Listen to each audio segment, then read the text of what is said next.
Our secret taste recipe is to cook with lemon care. Kutti's Healthy Samayal. Hello friends, welcome to Kutti's Healthy Samayal. Be positive, be healthy. நாம் இன்றைக்கி ரொம்ப டேஸ்டியான டிஃப்ரெண்ட்டான 2 வகையான பூரி எப்படி செய்யுதுன்னு பார்க்கலாமா? அதுக்கு முன்னாடி நம்ம சேனலை சப்ஸ்கிரைப் பண்ணாதவங்க சப்ஸ்கிரைப் பண்ணிவிட்டு பக்கத்தில் இருக்க பெல் பட்டனை கிளிக் பண்ணிக்கோங்க. ஆல் ஆப்ஷனை கிளிக் பண்ணுங்கள். அப்போ தான் நாங்கள் போடுற எல்லா வீடியோஸோட நோட்டிஃபிகேஷன்ஸ் உங்களுக்கு வரும். இது வரைக்கும் சப்ஸ்கிரைப் பண்ண எல்லாருக்கும் தேங்க்யூ ஸோ மச். இன்றைக்கி நாம் 2 வகையான வித்தியாசமான பூரி ரெசிபி தான் பார்க்க போகிறோம். இது ரொம்பவும் டேஸ்டியாக இருக்கும். அந்த ஃப்ளேவர் பார்த்திங்கன்னா அவ்வளோ சூப்பராக இருக்கும். ஆல்ரெடி எங்கள் சேனலில் மில்க் பூரி சொல்லிட்டு ஒரு ஸ்வீட் ரெசிபி லோட் பண்ணியிருக்கோம். அதுவும் ரொம்பவும் டேஸ்டியாக இருக்கும். பிள்ளைங்களாம் விரும்பி சாப்பிடுவாங்க.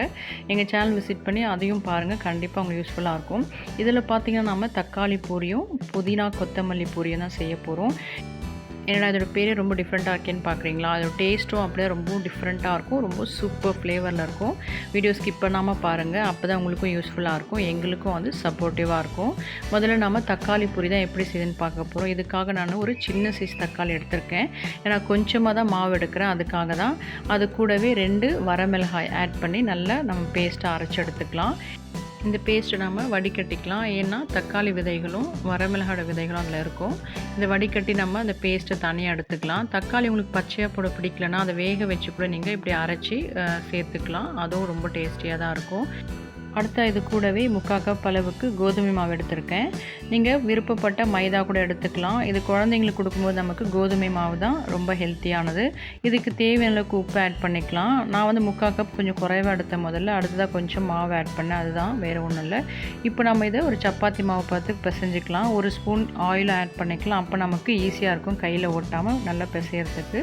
அவ்வளோதான், நம்மளோட தக்காளி பூரிக்கு தேவையான மாவு ரெடி ஆயிடுச்சு.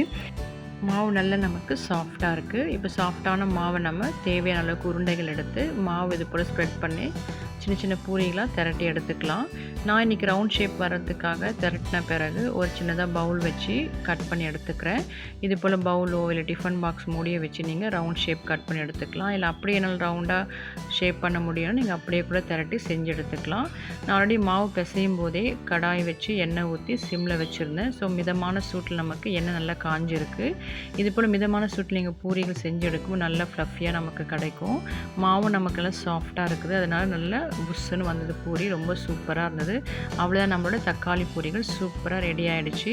இது ரொம்பவும் காரசாரமான டேஸ்டியான பூரி. அப்படி உங்களுக்கு சைட் டிஷ் வேணால் நீங்கள் சன்னா கிரேவியோ இல்லை பொட்டேட்டோ கிரேவியோ நீங்கள் வச்சு இதை சாப்பிட்டுக்கலாம். ரொம்பவும் டேஸ்டியாக இருக்கும்.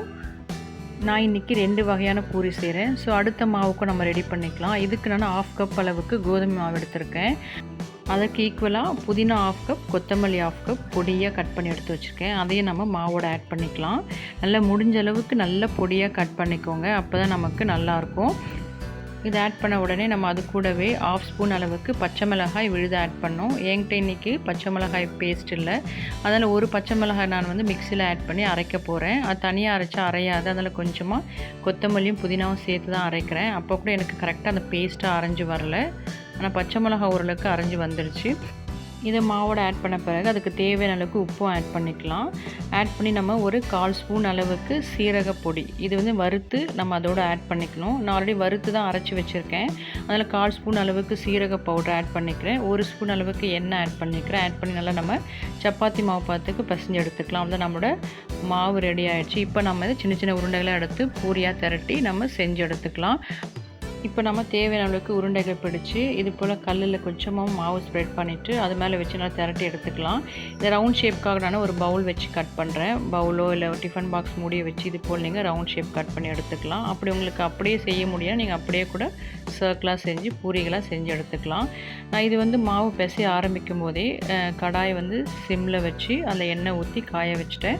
ஸோ இப்போ மிதமான சூட்டில் இருக்குது. இப்போ பாருங்கள், நம்ம இது போல் ஒவ்வொரு பூரியாக போட்டு நம்ம செஞ்சு எடுத்துக்கலாம். அவ்வளோதான், நம்மளோட கொத்தமல்லி புதினா பூரி சூப்பராக ரெடி ஆகிடுச்சு. இந்த ஃப்ளேவர் பார்த்திங்கன்னா எங்கள் வீட்டில் எல்லாருக்குமே ரொம்ப பிடிச்சிருந்தது.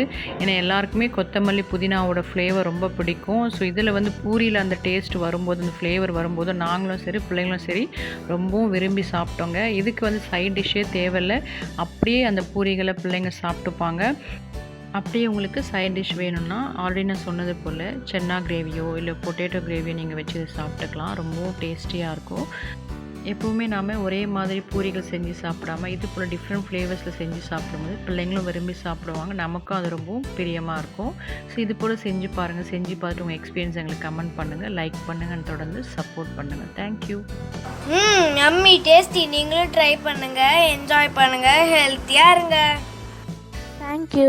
மற்ற ரெசிபீஸோட லிங்க்ஸ் எல்லாம் டிஸ்கிரிப்ஷன் பாக்ஸில் இருக்குது. உங்களுக்கு இந்த வீடியோ பிடிச்சிருந்ததுன்னா லைக் பண்ணுங்கள், ஷேர் பண்ணுங்கள், கமெண்ட் பண்ணுங்கள், சப்ஸ்கிரைப் பண்ணுங்கள், பக்கத்தில் இருக்க பெல் பட்டனையும் கிளிக் பண்ணுங்கள். பாய்.